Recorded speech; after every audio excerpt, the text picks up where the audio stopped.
Welcome back to Epilogues, an unpacking of the weekly Haftorah. You are listening to Rabbi Yaakov Trump. Our Haftorah is the Haftorah of Parshas Mishpatim, and it is found in Yirmiyahu Perek Lamed Aleph Pasuk Ches to Chav Beis, and then the last two psukim come from the last two psukim in Perek Lamed Gimel. The topic of our Haftorah is freeing the slaves. It starts off with a little bit of narrative, and then HaKadosh Baruch Hu's response to that narrative. So it starts off by describing that this is a prophecy given to Yirmiyahu from Hashem at the time that Yirmiyahu made a covenant with the people in the community to free their slaves. Likro lahem dror. Dror is liberty, freedom. That's where the Liberty Bell gets its name from, is Parshas Bahar, this idea of dror.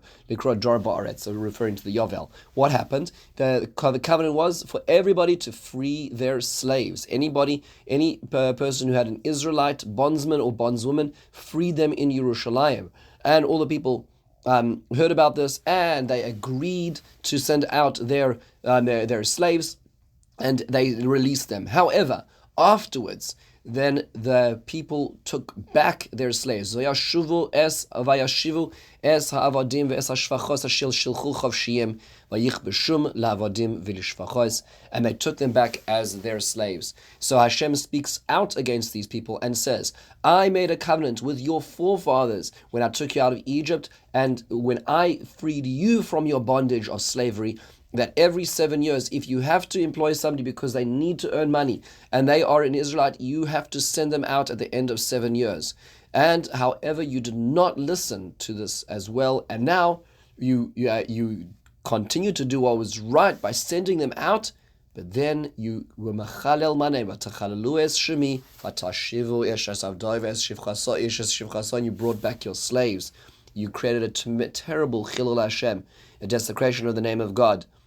Therefore, Hashem says, Lachain, the turning point is Yod Zion, where he describes, because you didn't listen to me, I'm going to call liberty. I'm going to free upon you the sword, the pestilence, the famine. I'm going to make you a feeble call for all the nations of the world, of the earth, because you made a covenant. You broke the words of the covenant of walking between the parts of the animal. And he calls upon the noblemen and the royal folks of Yehuda and Jerusalem, all those people who essentially took this covenant, and because they ignored it, they will all be they'll be killed, left as corpses in the fields for the birds of the heaven and the beasts of the earth. And Tzidkiyahu, the king of Yehuda, and all his cabinet will be taken and killed by their enemies. Why? Because you did this. The city will be destroyed. Your enemies will return, and the land will be desolate. That's the prophecy. And then it concludes by the last two psukim cap it off from the end of the previous perek, which are brought in the Haftorah here, which is where HaKadosh Baruch Hu once again tells them that if it was not for my covenant, if it weren't for my covenant of heaven, I would not uphold the heavens, I would not uphold the earth. That I am just upset with the fact that a Israelite could be a slave to another Israelite. And that's really sort of sets the tone for the Haftarah. Just a few background pieces of when is this happening? What is going on? What is the context of the Haftarah? The Malbim explains that this happens over here in the 7th year of the reign of Tzidkiyahu HaMelech. So Tzidkiyahu is the last king of Israel, without going through the full history, but at this point in time, Babylon is in full power. Yirmiyahu has advised the Israelites not to band together with Egypt, not to hold alliances to fight against Babylon. Rather, it is important, he tells them to submit, to pay taxes to the Babylonians, because they do not have the zechus, they do not have the merit to fight against them. The noblemen ignore Yirmiyahu, and they convince Tzidkiyahu, the king, to make an alliance with Egypt, and ultimately Jerusalem comes under siege. Jerusalem has had a few sieges already, because the Babylonians have already come during the reign of the previous king, Jehoiakim, a number of times. Ultimately, they exiled some of the 10,000 of the great artisans and sages of Jerusalem already. Then they came back and deposed of Jehoiakim and put his son Yechonia on the throne. Then they came back and took back Yechonia. So the Babylonians have been to town a number of times. Tzidkiyahu is now the king on the throne, and as he turns towards Egypt for his sense of security rather than to Hashem, and he thinks he can fight. The Babylonians come into Jerusalem, they besiege Jerusalem, and interestingly enough, at this critical moment, that's when this episode occurs. Why is that important? Because what happens is, as the city is under siege, of course, water and food is running out, and there's a concern. There's that militarily, the first people who are going to perhaps rebel and join the ranks of the enemy will be, in fact, the slaves, the Hebrew bondsmen, because they are the ones who are going to obviously have the most difficult of jobs, and they probably have the least amount of food under the siege.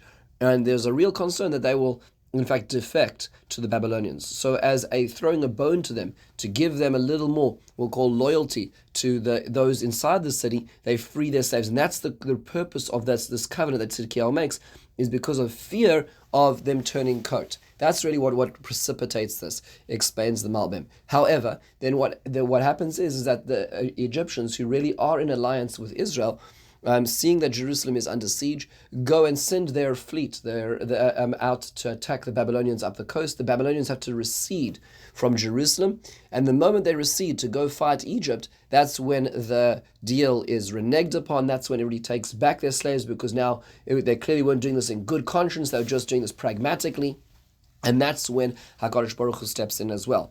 What that means as well is that it actually is very important to appreciate this, is that from the people's perspective, imagine what this is like. They knew that just a century prior, Chizkiyahu was the king of Jerusalem. It was besieged by the Assyrians, and overnight, miraculously, the Assyrians were killed and disappeared.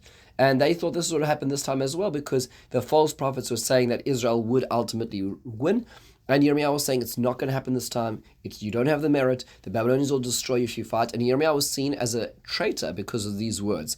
And when this happened, and when the Babylonians did indeed recede, and the reason they did is to fight off the Egyptians, which they did in short order, people start rejoicing and saying, you see, Yirmiyahu, you're wrong. They incarcerate Yirmiyahu as a traitor and go about their regular lives, taking back their slaves. They don't for a moment imagine that the Babylonians will come back. That's why this is such a critical theological moment as well. And they're taking back the slaves as an example of their lack of trust in Hashem and their lack of faith and respect for other human beings. That's what seems to be happening over here. Why is this branded as a Chilul Hashem? Why is this seen as a desecration of the name of Hashem? So it seems that when one human being will enslave another human being and not give them an out, it's not seen as a function of rehabilitating them, giving the opportunity to earn money and get themselves back on their feet, but really it's just seen as abusing another human being. That is the greatest Chilul Hashem, because Hashem's Tselem is found in that person, and you are not allowing that person to have their independent reality. That's what it seems to be saying over here. Well, now you'll see at the end of this Haftorah, this idea, evoking the idea of Ben Abisarim, the idea of walking between the parts. So this Egel, what does it refer to? So as the Mefarshim explain, in the old days, like the Bris Ben Abisarim in Parshas Lech Lecha, where a covenant was made, was they would split an animal in half, and the two parties would walk between the two halves, and it would signify the closing of that covenant. And what seems to be said over here is that because they made a covenant to free their slaves, it makes even more the worse. Because not only are they reneging on their covenant now that they made with their slaves, that Tzidkiyahu brought them in, and they're ignoring that, they're ignoring the covenant that Hashem made with them. Avodaihim, they are my slaves, avodim avodim, and they are not slaves of slaves. So the covenant of Tzidkiyahu is an echo to the covenant of HaKadosh Baruch Hu, both of which are being ignored in this case as well. What is a quid pro quo? Why is this the punishment? So the Radak says, you'll be ownerless in front of your enemies, and no one will look out for you. It'll be like you are ownerless, because you took hold of these people and took away their freedom. Well, Hashem says, I'm releasing you, and I'm not going to be your Adon anymore, because obviously you think that the real owner is a human being. Well, let's see how you fend for yourselves, and that's what's really happening over here, says the Radak. When we go to the last two psukim, that sort of capstone moment of the Haftorah, where it goes back to Perek Lamed Gimel, this idea of the covenant of heavens and earth, and the covenant with HaKadosh Baruch Hu. What does that mean exactly? What is the parallel to this as well? So it sounds like that has been described is that if HaKadosh Baruch Hu only allows the laws of nature to operate, Hashem only allows this world to operate in good standing and in good faith, because they themselves are following HaKadosh Baruch Hu's rules. And if the rules of morality are not kept, then the rules of nature as well can falter, because the one are dependent upon the other. And that's what's being described. The chukas shamayim va'aretz are dependent on the actions of the human being, and that's what's being conveyed to us. Obviously, a very profound idea, which is what's being said to the nation of Israel, is that when your morality it needs checking, then ultimately your safety is going to as well. With this, we conclude the Haftorah. Have a wonderful and meaningful day and a beautiful Shabbos.